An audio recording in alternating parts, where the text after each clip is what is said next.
La PETA se fait encore remarquer, ou plutôt le community manager doivent sacrément se faire chier, j'imagine, et il vient de sortir « Consommer des produits laitiers et anti-féministes ». Si vous êtes féministe et vous consommez du lait, eh ben vous êtes des fausses féministes. Une féministe, ça ne consomme pas du lait. C'est pas bien. Ça va pas à la tireuse pour récupérer du lait, c'est pas bon. Ça veut dire que t'es contre ton idéologie et ton combat. Pourquoi pas ? Maintenant, le truc, c'est que ça a déclenché énormément de retours de flammes sur les réseaux sociaux, des gens qui se sont moqués, des gens qui ont insulté un peu dans tous les sens, des milliers de tweets et de retweets. Mais combien ont vraiment lu l'article en question ? Combien sont allés avoir la démarche en disant « ça peut pas être aussi con, on va aller le lire ». Et ben c'est ce que je vous propose, comme d'habitude, au travers de mes vidéos, on va aller lire cet article. Pour ceux qui n'aiment pas lire, on va aller investiguer, et l'investigation, elle vaut le détour.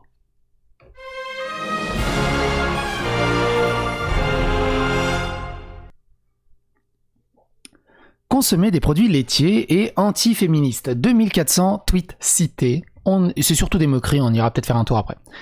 Et il rajoute en dessous, les industries de la viande, des œufs et des produits laitiers sont basées sur l'exploitation du système reproducteur des femelles, et leurs petits leur sont souvent retirés juste après la naissance et tués peu de temps après. Évidemment, il n'y a rien pour les mâles, alors que leurs appareils reproducteurs est aussi extrêmement exploité, parce que sinon, il n'y aurait plus de naissance.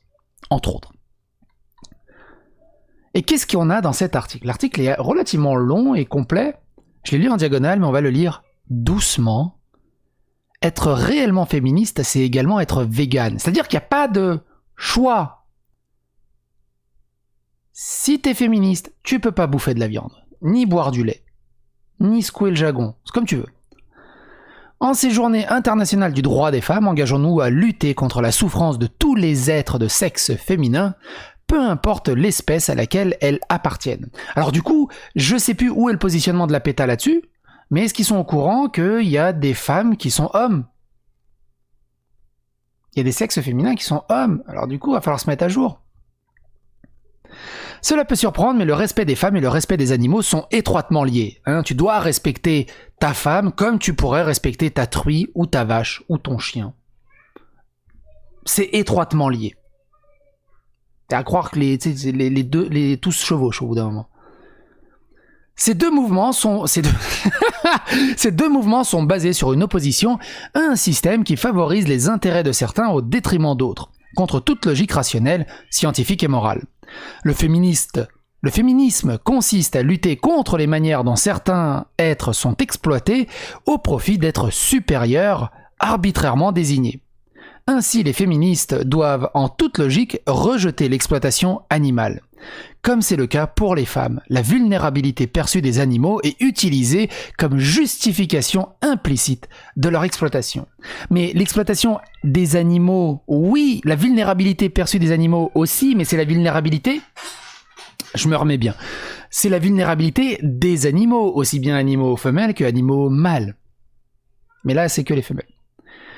Il est bien évident inadmissible de considérer les femmes comme des simples morceaux de viande, mais c'est ce qu'ils viennent de faire de ligne au-dessus.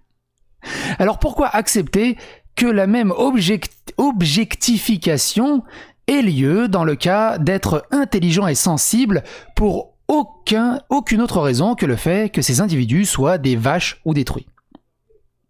Attends, je sais plus s'il parle d'animaux ou des nanas. Il devient ainsi clair qu'une personne féministe qui mange un steak n'agit pas sur les principes d'égalité qu'elle soutient. Elle a des principes d'égalité, elle doit être traitée comme une vache ou une truie. C'est un peu ça. En fait, ça me rappelle... souvenez-vous, on avait fait une vidéo... comment elle s'appelait ? C'était Alouin, je crois. Alouin. On avait fait une vidéo... elle est là. Solveig Alouin compare les abattoirs avec les camps de la mort et la déportation, que je vous invite à voir. Je vous le mettrai dans les fiches et dans la description, qui est assez cool. Et donc, ils disent ceci. Le fait de consommer des animaux et leurs sécrétions, œufs, lait, heureusement qu'ils ont précisé que, parce que moi tu me dis consommer leurs sécrétions, je pense tout de suite à pipi, caca, transpiration, mais pas œufs et lait, ne peut s'inscrire dans une véritable ligne féministe. En effet, comment lutter pour le droit reproductif des femmes tout en ignorant et même soutenant l'exploitation des organes reproducteurs des vaches et des poules? Ça va loin le féminisme, c'est compliqué quand même au bout d'un moment. La production de viande, de lait et d'œufs est basée sur l'exploitation du système reproducteur féminin et des actes qui seraient qualifiés de meurtre et de torture et de viol et d'esclavage si on les faisait subir à ces femmes. Alors avant d'aller plus loin, je vous demande 10 secondes parce que ça me rappelle quelque chose. Oui, mes vidéos sont strictement jamais préparées, comme vous pouvez vous en douter, mais j'étais tombé sur un truc qui méritait pas de faire une vidéo à part entière. Mais bordel de merde, elle est géniale. Qui rejoint un peu ce côté « je suis féministe » et de ce fait, il faut lutter contre l'exploitation patriarcalement sexiste de ce genre de choses. Et donc là, on parle de vaches et de poules, mais j'ai reçu ça également récemment. Vu sur Instagram d'une ancienne pote d'école devenue végane avec un physique de ses idées, l'attaque ad hominem n'est pas utile. Mais en gros, elle dit « Les allergies au pollen sont le résultat d'un sexisme botanique et du capitalisme. Lors de la création des espaces verts en ville, les hommes qui devaient s'en occuper ont décidé de planter une très grande majorité d'arbres mâles qui produisent du pollen et peu d'arbres femelles qui, elles, produisent des fruits. Le résultat est qu'il y a une trop grosse production de pollen comparée à la faible quantité de femelles, et celui-ci reste alors dans l'air. Pourquoi ne pas avoir planté plus d'arbres femelles? Parce qu'elles produisent des fruits et les dirigeants ne voulaient pas qu'il y ait un libre accès à de la nourriture dans les espaces publics parce que c'est des produits qu'ils commercialisent et plus personne achèterait en magasin s'ils pouvaient avoir les mêmes gratuitement. C'est génial. Ça vaut pas de faire le coup de faire une vidéo dédiée à ça, mais interjecter ici, c'est cool. Et donc là, on nous explique par plusieurs catégories d'animaux. Les vaches. Étonnamment, la plupart des gens, féministes inclus, ne réalisent pas qu'une vache doit accoucher d'un veau pour produire du lait. Encore moins, comme une femme produit du lait, il faut qu'elle accouche, parce que sinon il n'y a pas de production de lait au bout d'un moment. Encore moins savent que les vaches dans l'industrie laitière sont inséminées de force et à répétition dans un étroit stall grillagé appelé cage de contention. Un acte qui s'apparente à une violence sexuelle pour que chaque veau leur soit retiré, que le lait leur étant destiné soit approprié et vendu aux consommateurs. Lorsque leurs corps épuisés ne produisent plus assez de lait, elles sont transportées vers l'abattoir. Certains sont encore gestantes. Toutes les exploitations laitières, même celles certifiées du label bio, plein air ou bien-être supérieur, tirent profit des pires actes que l'on peut faire subir à des femmes et à des mères. Il y en a combien, vous, qui... Alors, je vous connais pas. Moi, je suis plutôt plan-plan, très cucu, très vieux jeu là-dessus.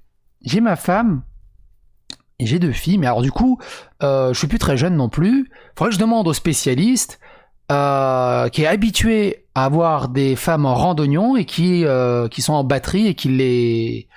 du coup, qui les insémine à la chaîne, qui les chevauche à la chaîne. Faudrait demander à qui fait ça? Comment tu peux comparer ça? Les consommateurs de produits laitiers participent à ces pratiques au travers de leurs achats. Hein. Évidemment. Tiens, autre parenthèse. Qui a déjà trait des vaches? Je l'ai fait plein de fois. Faut un sacré coup de poignet, parce que sinon tu te manges une grosse queue dans la gueule, mais c'est une bifle, c'est un chaos technique, ça peut faire très mal. Donc t'as intérêt à vraiment avoir le bon geste. Et boire directement au pied de la vache, c'est une expérience à vivre. Si jamais vous avez l'occasion d'aller branlouter une vache, c'est vraiment vraiment fun à faire. Par contre, faut quelqu'un qui vous guide un peu parce qu'on peut très vite lui faire mal. De toute façon, la vache te le fait savoir. Et une bestiole de 700 kilos qui te dit que tu t'y prends mal, tu le sens passer. Et je parle pas de ma femme. Réalisons qu'il n'y a aucune différence tangible entre une vache et une mère humaine. Je la répète juste pour le fun. Réalisons quand même, un peu de sérieux, premier degré s'il vous plaît. Réalisons qu'il n'y a aucune différence tangible entre une vache et une mère humaine en ce qui concerne leur détresse, lorsque leurs petits leur sont arrachés, la douleur ressentie lors d'une insémination forcée ou l'intérêt qu'elles ont à vivre sans souffrance. Les truies. L'industrie de la viande exploite aussi des femelles. Prenons la production de porc, les truies sont également inséminées artificiellement 2 fois par an et sont contraintes à passer au moins 5 semaines de leur gestation dans des cases de gestation. Des stalles métalliques si étroites qu'elles ne peuvent même pas s'y retourner. Puis elles sont placées dans des cages de mise bas, sans laitière, dans lesquelles elles ne peuvent pas bouger ni véritablement interagir avec leur progéniture. Après environ 3 semaines, leurs porcelets leur sont enlevés et le cycle infernal recommence, continuant pendant 3 à 4 ans, jusqu'à ce qu'elles soient à leur tour envoyées à l'abattoir se faire égorger de manière violente et terrifiante. Alors, malheureusement, l'égorgement, il n'y a pas de manière douce de ce côté. C'est dégueulasse. On est d'accord. C'est dégueulasse. Je l'ai fait. Alors, pas dans les abattoirs. Je l'ai fait à titre... je peux pas dire ludique, ni récréatif.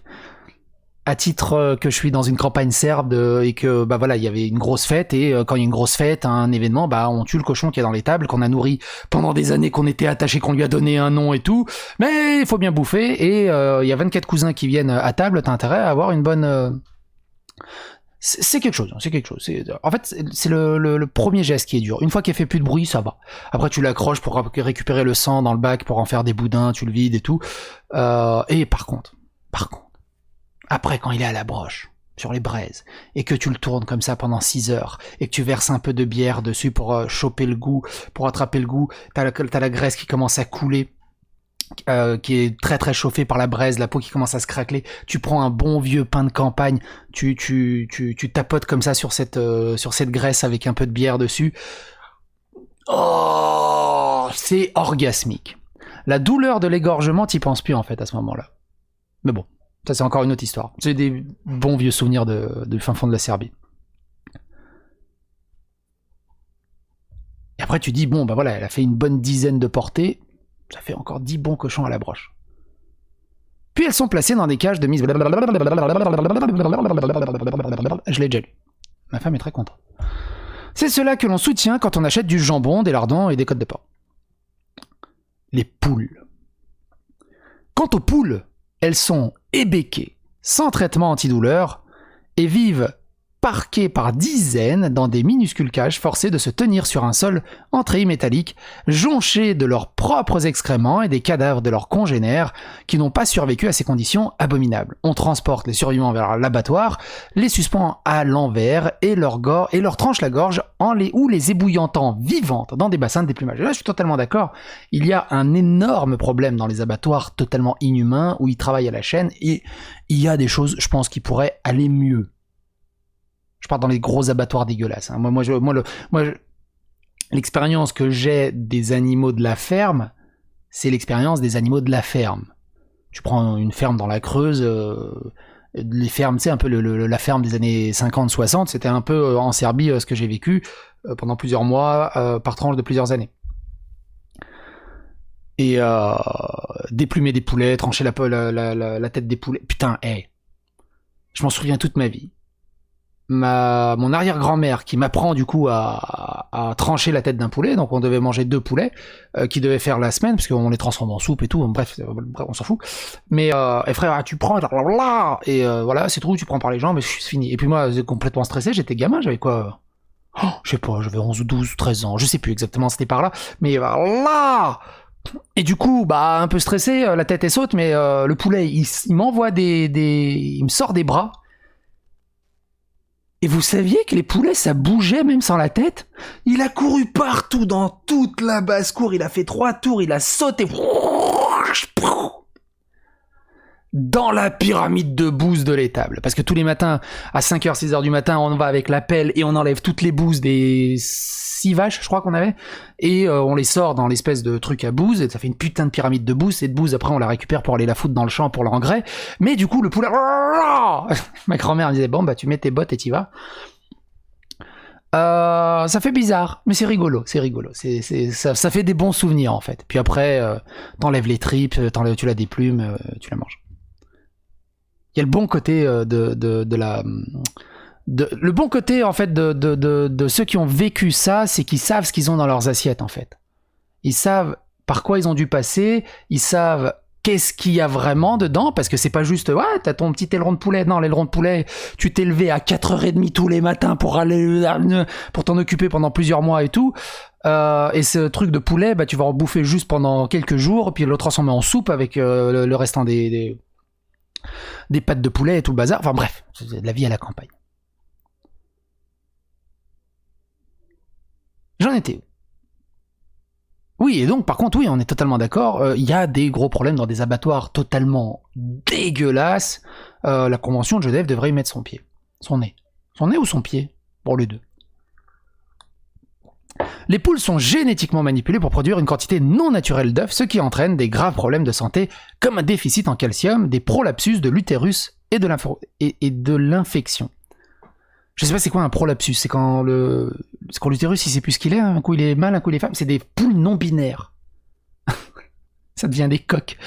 Bien entendu, les animaux mâles souffrent aussi dans ces industries. Ah!